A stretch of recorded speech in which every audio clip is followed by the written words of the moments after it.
When I see birches bend to left and right across the lines of straighter, darker trees, I like to think some boy's been swinging them.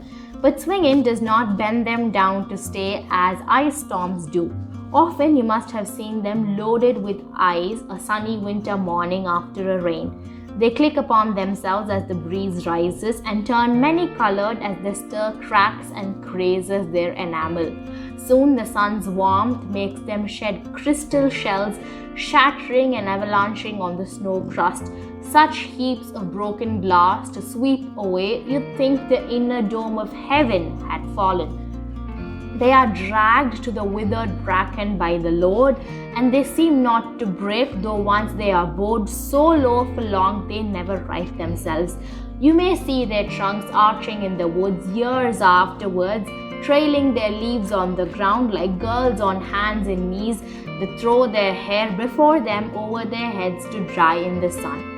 But I was going to say, when truth broke in with all her matter of fact about the ice storm, I should prefer to have some boy bend them as he went out and in to fetch the cows, some boy too far from town to learn baseball, whose only play was what he found himself, summer or winter, and could play alone.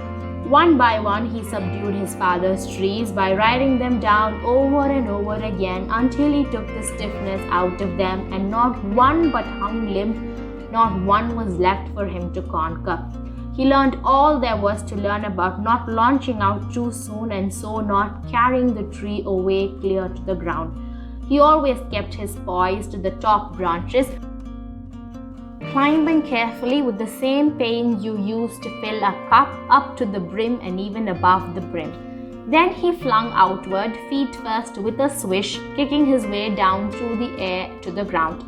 So was I once myself a swinger of birches, and so I dream of going back to be. It's when I'm weary of considerations and life is too much like a pathless wood, where your face burns and tickles with the cobwebs broken across it, and one eye is weeping from a twig's having lashed across it open. I'd like to get away from earth a while and then come back to it and begin over. May no fate willfully misunderstand me and half grant what I wish and snatch me away not to return. Earth's the right place for love. I don't know where it's likely to go better.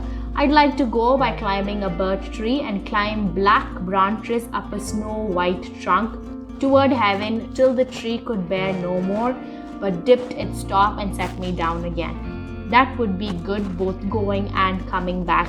One could do worse than be a swinger of birches.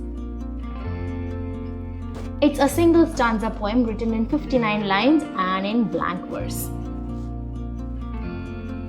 The poem can clearly be trifurcated: nature, boyhood, and the tension between idealism and reality. The imagery of the birch trees is poetry elevated to the highest standards.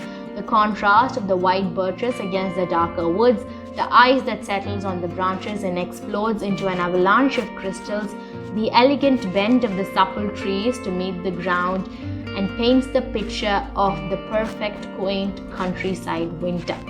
The boy in the poem is from the villages, and as such he does not enjoy access to play a baseball, a city sport, and so he spends his time conquering the birches until there isn't any stiffness left in them.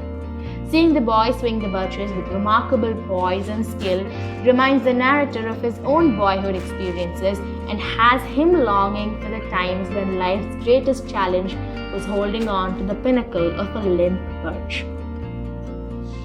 As he navigates quite the tempestuous adulthood, described as resembling travel through a pathless wood where there are twigs that would slash through your eye, he longs to transcend, to simplicity, to fantasy, and to boyhood. The conflict between imaginative flight and earthly reality is the essence of the entire experience. The narrator adds that he wouldn't want to leave, not forever anyway. He still fancies the whimsical beauty of the earth and the love it has to offer, and so he'd like to go up, all the way up, but not quite, and be set back down.